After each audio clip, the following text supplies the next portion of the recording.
Hello, and welcome to the Insightful Professor. Today we're doing a tutorial on installing Oracle Database 11G Express Edition. Now, this is a nice piece of software that Oracle makes available for free, great price. You simply have to go to their website and download it.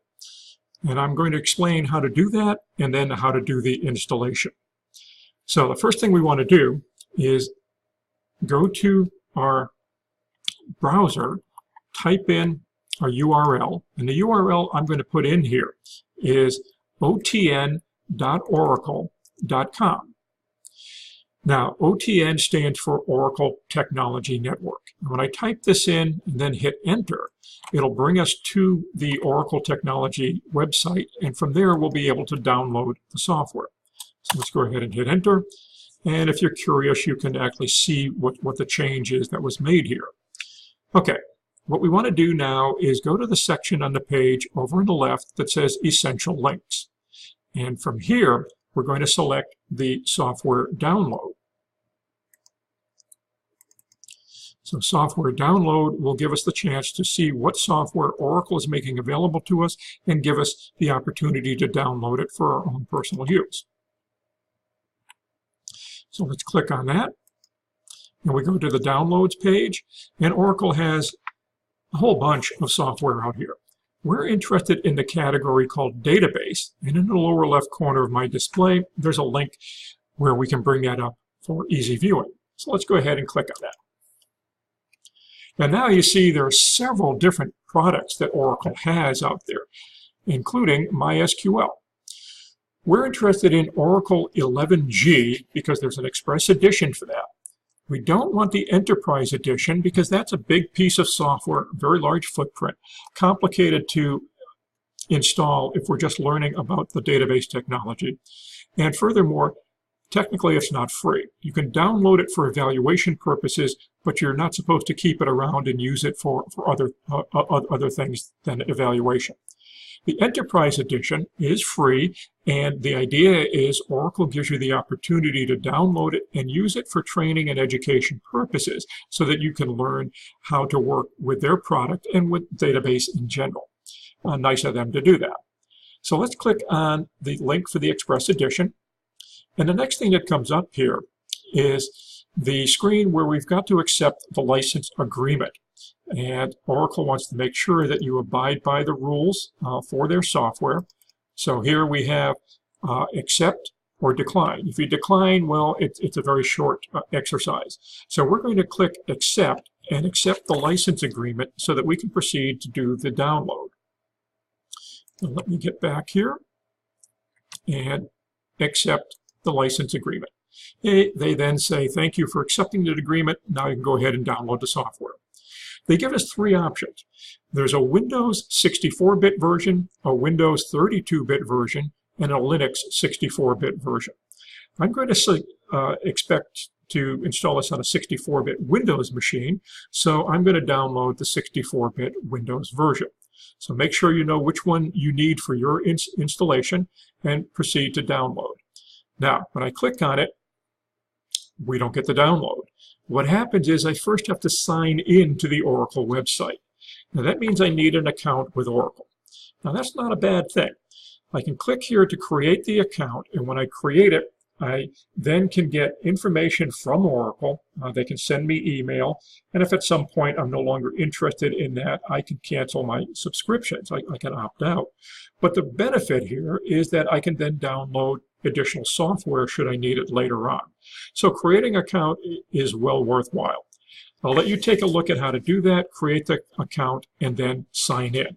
I've already done that and proceeded to do the download, so I'm going to pause the video and then go over to my other system where I have the file downloaded.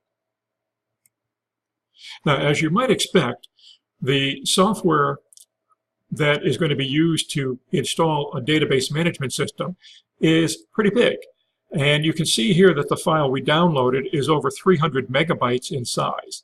Obviously, it'll take a little time to download that, and then that's not the actual file that we're going to use to execute. It got downloaded in a compressed file format, a zip file. So the next thing you'll need to do is to extract from the zip file. In Windows, this can be accomplished by highlighting the file and using the mouse to right-click. Brings up a menu, and here we see Extract All. And this is all I have to do, and Windows will take the next step and extract the files for me. I simply have to say where to put the extracted files. Now, I've already done that to save time, so I'm going to scroll up and show you where that file is. So that file is actually pretty big. When we look at it, it's actually a folder that contains another subfolder called Disk 1, and within that, a couple more folders and the actual executable file that we're going to be using. So we would then double-click on the Setup exe, and that starts the process. Now I'm going to do this on another system. So I'm going to close this out and go to that system and show you where I've copied the extracted files. So over here on this system, I've got the Oracle XE11.2 Win64 folder with the files that I've extracted. There's Disk 1, and finally we get to the setup. Okay, so the next thing I'm going to do is actually perform the process. I'll take the setup, double-click on it, and the setup process begins. It starts extracting, and then it goes through the whole process of getting ready to run this. Now, just like maybe some of these how-to videos that you might watch online, somebody can actually build a house in about 20 or 30 minutes. Right? The show starts off with the ground not even being cleared, and then by the end of the show, 30-minute show, there's a house. They've built it. Well, we're going to do the same type of thing here. So what you're going to see is I'm going through the process. I'm now going to pause the video so you don't have to see all of the details. So it's preparing to do the install now. I'll pause the videos and then come back in a moment. We're going to click the next and let it go to town. Accept the terms for the license, click next, say where to put it. I take the default here of Oracle exe. You can change the location by clicking on Browse if you wish to put it in another location. Once you got to that point, click Next, and it's ready to go. But there's one more important thing, and we have to address this before we can go further. And that is, every Oracle database has two special users or accounts. One of them is called sys, and the other is called system. When the database is first created, these two accounts are created for you. And these are the only two accounts that are really usable when the database first comes into existence. These accounts are critical because sys effectively owns the database, and system is a very powerful database administrator. So in this particular screen, you're specifying what the passwords will be for these users. Take great care in noting what you type in here, because the passwords, if you lose them, you can't really interact with your database. You can't log in as sys or system, you can't start the database, and then you can't use it. The passwords are also case sensitive. What I'm going to do, because this is a training database, nothing really to secure here, I'm going to type in my passwords as the word Oracle, all in uppercase. Not very secure, but easy to remember and great for illustrative purposes. So once I've done that, I'm ready to go. I click Next, and then we get a little bit of information about where things are going to be placed, what parameters are going to be used. It might be helpful to print this screen for record keeping, but for the most part, you're not going to use it with the exercises that I'll be showing you. But it's nice to have this if you go a little bit further and do some other things. So at this point, go ahead and print it if you wish. I'm going to skip and just move on to the install process. I go ahead and click Install, and now this is the point at which I'm going to pause the video because this could take a few minutes. As I indicated, the time for completion of the install might be a few minutes. Depends on the speed of your system. Eventually, you'll see the screen with an announcement here that the Install Shield wizard is completed, and there's a Finish button highlighted. We can go ahead and click that, and then nothing else happens. Well, what happened during the installation is that the install process actually created a couple of Windows services. I'm running Oracle on Windows version 7 here, but the install should be similar on version 8 or version 10. So what happens is behind the scenes there are services that are used to run processes.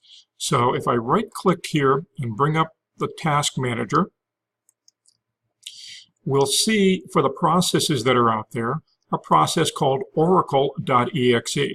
This Oracle executable is actually the database engine that's running. You can see it's pretty good size. There's a second process that was created and also started for us, and this is called the listener process, TNS LSNR. If you're dealing in a client-server environment, which is the way Oracle operates, you have the front end, which is running your client tool that you communicate through, and then the back end is running the database. So what you have is the two systems have to coordinate their communication, and the listener is the second process to deal with establishing that connection to create the communication between the database and the client software. So those two things are created and they were started for us. What that means is the database is up and running. So the next thing we want to do is actually connect to that and take a look at it. So I go to the Start menu here, and I click on All Programs, and there's a folder here called Oracle Database 11G Express Edition. I'm going to click on that, and you can see I have several options here. And these options, whoops, sorry about that. These options include starting the database.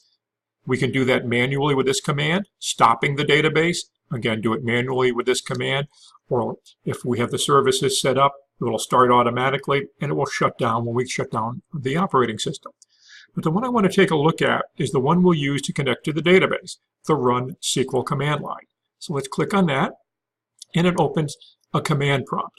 The program that's running here is called SQL Plus.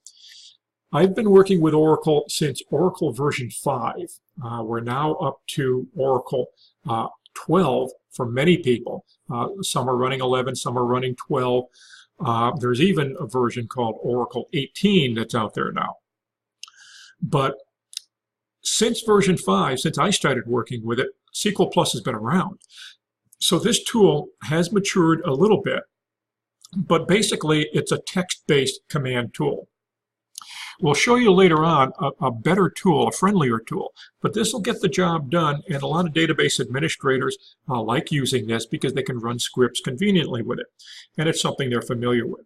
So we'll start some of the initial tutorials using this, and then we'll move ahead to look at other software, something called SQL Developer, and we'll take a look at how to install that and how to use that later. But this will get the job done for us now. So now what we want to do is, with the database up and running, I want to connect to the database. So I say connect, and then I put system. Remember, good old system. That's one of the special database user accounts that we talked about. So database user of system has a password of Oracle, all uppercase. Remember, that's what I told you I entered. So this is not a secure way to connect to the database, but this is great for illustrating the concept. I'm saying establish a connection to the database using the account of system / and here's the password of Oracle, all uppercase. I fire that up, and it says I'm connected. Now, to confirm I am indeed connected as the user system, I can type in a two-word command called show user, hit enter, and again it tells me I've connected to the database as the user named system. Now, at this point, we have the Oracle DBMS software installed. A database has been created, it's up and running, and now we're ready to go ahead and learn more about relational databases. So, the next step for you, if you want to follow up on this, is to do another tutorial that I'll post called Creating a Table Space. And that will allow you to create a container into which you can put your tables that you create, and they won't interfere with tables that might be used by the system itself or other users of the database. So we'll show you how to do that in the next tutorial. So hopefully you found this video useful, and if you did, please acknowledge in the comments section and consider subscribing to the channel. That way we can keep you informed of additional videos that get post it. So thanks again for watching.